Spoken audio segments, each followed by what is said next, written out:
ഇന്ന് തന്നെ ഡൗൺലോഡ് ചെയ്യൂ. കാണൂ നിങ്ങളുടെ ഫേവറേറ്റ് ഷോസ്. അതായത് എന്റെ മകളെ കെട്ടണമെന്നും പറഞ്ഞ് ഞാൻ മഹേന്ദ്രന്റെ കാല് പിടിക്കണമെന്നല്ലേ? എടി അതിലും ഭേദം ഒരു കത്തി എടുത്ത് എന്റെ ചങ്കിൽ കുത്തിയിറക്കുന്നതല്ലേ? ഇനി മുതൽ അങ്കിളാണോ ഞങ്ങൾ സ്കൂളിൽ കൊണ്ടാക്കുന്നത്? അതെ മോളെ, നടക്ക്. Hi uncle. Hi uncle.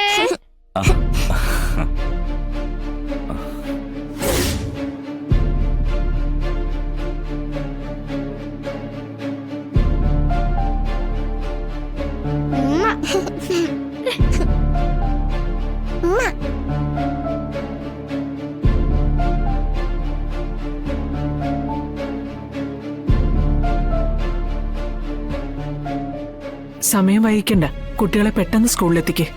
പെട്ടെന്ന് കേറിയ നമുക്ക് പെട്ടെന്ന് സ്കൂളിലെത്താം. ഞങ്ങൾ എപ്പോഴേ റെഡിയാ. എന്നാ കേറിക്കോ. അമ്മേ, പോയി വരട്ടെ അമ്മേ. ടാറ്റാ.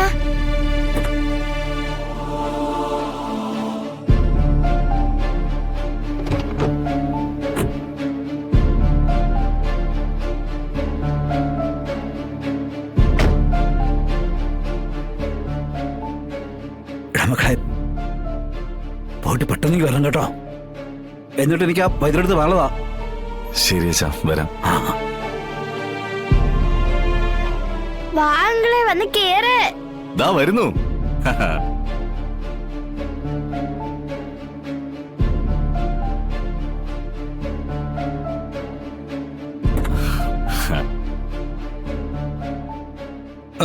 എന്നാ പോവാം.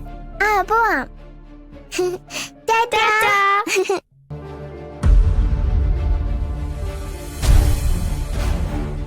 പോവാം.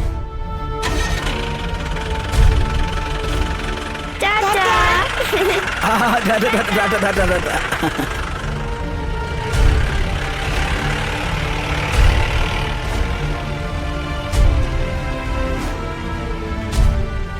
വാടോ പിള്ളേ, അവൻ വരുമ്പോഴത്തേക്കേ നമുക്ക് റെഡി ആയിട്ട് ഇരിക്കാം.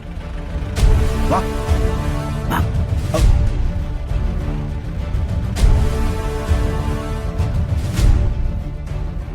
മോളെന്താ അവിടെ തന്നെ നിന്നേ? വാ. സത്യാമ്മേ, എന്തൊക്കെയാ ഇവിടെ നടക്കുന്നത്? എനിക്കൊന്നും മനസ്സിലാവുന്നില്ല. ഇവനെ പോലുള്ള ഒരുത്തിന് എന്തിനാ ഈ വീട്ടിൽ ഇത്രയും സ്വാതന്ത്ര്യം കൊടുത്തത്? വിഷ്ണുവേട്ടന്റെ ജീപ്പിന്റെ കീ എന്തിനാ കൊടുത്തേ? മോളെ, അത് പിന്നെ വിഷ്ണുവിനെ കാണണമെന്ന് പറഞ്ഞ് രാഘവേട്ടൻ ഇവിടുന്ന് ഇറങ്ങിപ്പോയി. ആക്സിഡന്റ് ആയി. ഈ പയ്യന് തക്ക സമയത്ത് അവിടത്തെ രാഘവേട്ടനെ രക്ഷിച്ചത് വിഷ്ണുവാണെന്ന് പറഞ്ഞ് രാഘവേട്ടൻ വിടാതെ ആ പയ്യനെ നിർബന്ധപൂർവ്വം ഇവിടേക്ക് വിളിച്ചോണ്ട് വന്നതാ. അങ്ങനെ കൊണ്ടുവന്നപ്പോ അവൻ ഇവിടുത്തെ എല്ലാ അധികാരങ്ങളും അങ്ങ് കൊടുത്തോ? തന്റെടിയാ. രോഹിത്തിനെ രക്ഷിച്ച് ഇവിടെ കൊണ്ടുവന്നപ്പോഴേ ഞാൻ ഇവനെ നോട്ടം ഇട്ടതാ. നമ്മുടെ പലിശ പണം പിരിക്കുന്ന പണിക്ക് ഇവൻ മിടുക്കനാ. വിഷ്ണുവിന്റെ ഒപ്പത്തിനൊപ്പം നിൽക്കും. എന്നുവെച്ച് വിഷ്ണുവേട്ടനാവില്ലല്ലോ. നമ്മുടെ പണമൊക്കെ പുറത്തു കിടക്കല്ലേ. വിഷ്ണു വരുന്നതുവരെ കാത്തിരുന്ന് അത് ചിലപ്പോ തിരിച്ചു പിടിക്കാൻ കഴിഞ്ഞില്ലെങ്കിലോ? സത്യാമ്മേ, വിഷ്ണുവേ വരുമ്പോ വരട്ടെ. അതുവരെ അവനിവിടെ നിൽക്കട്ടെ. ലക്ഷങ്ങളാ മോളെ പുറത്തു കിടക്കുന്നത്. എന്നെ തകർക്കുന്ന ഒരു തീരുമാനവും നീ എടുക്കരുത്.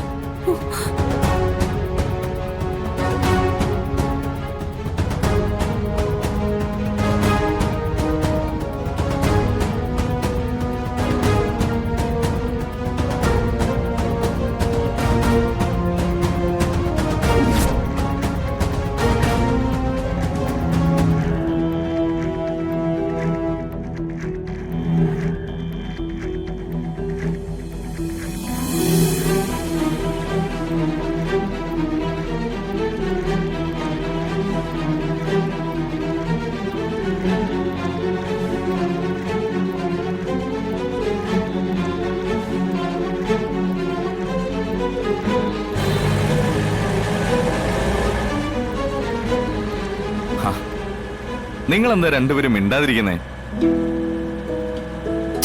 ഒരു എന്റർടൈൻമെന്റ് ഒക്കെ വേണ്ടേ? രണ്ട് പാട്ടൊക്കെ പാടന്നേ. പപ്പി പറ, ഏത് പാട്ട് പാടാം? വിഷ്ണുച്ചന്റെ കൂടെ നമ്മൾ പോയപ്പോ പാടിയ പാട്ട് പാടാം. ഒന്നാം തരം ബലൂൺ തരാം,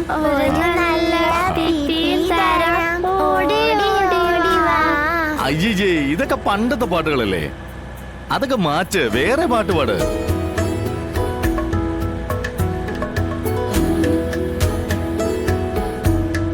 മക്കളെ ഒരു പാട്ട് പാടിയേ. ഒന്നാം തരം ബലൂൺ തരാം. അയ്യോ ഈ ഒന്നാം തരം വരും കേട്ട് കേട്ട് മടുത്തു. വേറെ വല്ല പാട്ടും പാട്. ഈ അങ്കിളും വിഷ്ണു അച്ഛനെ പോലെ തന്നെ.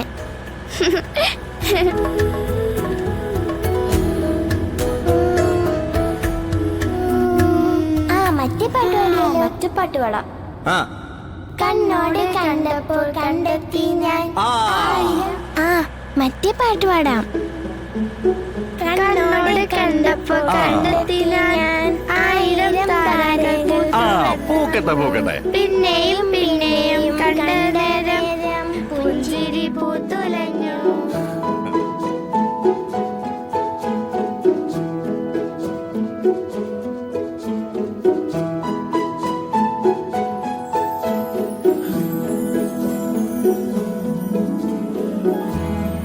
ആ കിടിലുമായിരുന്നു. ഓ ഇനി നമുക്ക് അങ്ങോട്ടൊക്കെ പോകുമ്പോ എൻജോയ് ചെയ്ത് പോവാം കേട്ടാ.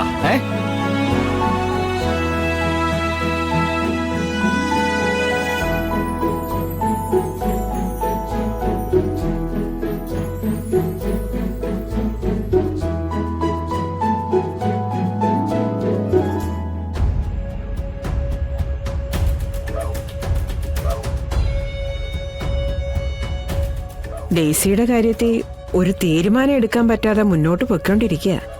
ഹോസ്പിറ്റലിൽ വെച്ച് കാണിച്ച ആവേശമൊന്നും ശിവന്റെ വീട്ടുകാർക്ക് ഇപ്പൊ ഇല്ല. മഹേന്ദ്രൻ കൊടുത്ത വാക്ക് വിശ്വസിച്ച ഡെയ്സി ഇപ്പോഴും നിൽക്കുന്നത്. എൽസമ്മേ, ഇപ്പൊ കല്യാണം പോലുള്ള വലിയ വലിയ കാര്യങ്ങൾ തീരുമാനിക്കുന്നതേ തന്തയും തള്ളയൊന്നും അല്ലല്ലോ, മക്കളല്ലേ. ഹ്, നിന്റെ മോളോട് തന്നെ ചോദിക്ക്. അവൾക്ക് വാക്ക് കൊടുത്തതേ അവളുടെ അച്ഛനല്ലേ. അവളൊന്നും തെളിച്ച് പറയുന്നില്ല. നിങ്ങൾ ആ മഹേന്ദ്രനെ ഒന്ന് വിളിക്ക്. അയാൾ എന്താ ഉദ്ദേശിക്കുന്നതെന്ന് ചോദിക്ക്. അവളുടെ സങ്കടം കണ്ടിട്ടാ ഞാനീ പറയുന്നത്. അതായത് എന്റെ മകളെ കെട്ടണമെന്നും പറഞ്ഞ് ഞാൻ മഹേന്ദ്രന്റെ കാല് പിടിക്കണമെന്നല്ലേ? എടി അതിലും ഭേദം ഒരു കത്തി എടുത്ത് എന്റെ ചങ്കിൽ കുത്തി ഇറക്കുന്നതല്ലേ?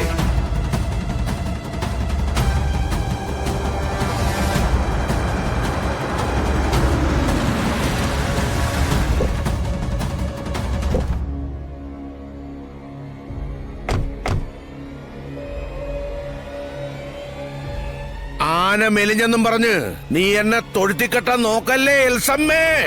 ഞാൻ പറഞ്ഞത് എന്താന്ന് വെച്ചാ നീ ഒന്നും പറയണ്ട. എന്റെ കൈപ്പാങ്ങിൽ നിന്ന് നീ മാറി നിന്നോ, അതേ എനിക്കിപ്പോ പറയാനുള്ളൂ നിന്നോട്.